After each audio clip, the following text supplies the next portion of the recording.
So, ito yung ah, dashboard ng Tudlo Editor. So, dito tayo sa lesson planning. Pag ito yung pinindot mo, ito yung lalabas, ilaw.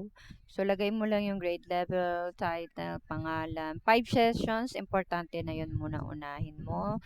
Nilagay ko yung file ng lesson. Kinapi ko yung content and performance standards. Tapos, specific objectives ay pinaste ko lang. And then, dapat dito sa may importante nakalagay 5 sessions. Tapos, generate. Ayan. Pag generate niya, pupunta na yan dito. As you can see, wala pa siyang laman. So, pag natapos to, magkakaroon syempre. And then, ayan na, nag-generate na siya dito. Nakalagay dito, ayan. Yung reference niya, hindi ko alam kung ito ba talaga yung reference ng bow ng ilaw ngayon. Tapos nakalagay naman na yung declaration ng AI. Itong pagkaka-format ng ilaw nito is ito yata yung talagang nasa memo. Check natin kung maayos yung laman sa pre-lesson. Okay, okay.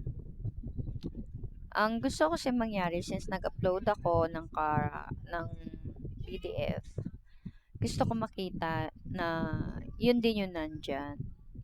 Okay. So, so far ay hindi ko yun nakita. No, hindi ko yun nakita.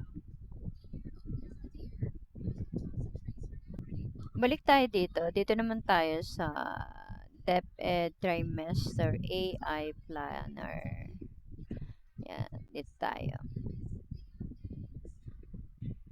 Dito sa ilagay mo lang yung school name, subject, tapos upload mo yung PDF ng books mo. Click generate standards para magkaroon dyan. Pag kasi hindi mo kinilig yan, hindi nagkakaroon dito.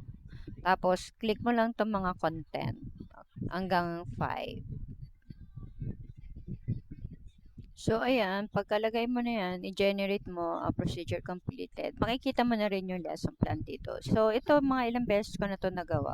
Napakaganda kasi yung laman niya ay kung ano talaga yung story na nilagay ko din. Okay, ang pinagkaiba lang is yung alignment kasi nito ay hindi siya yung daily. Nandito siya sunod-sunod session 1, 2, 3, parang ganon. Tapos yung ito, tong learning experience, hindi flow yung nakasulat, pero the same.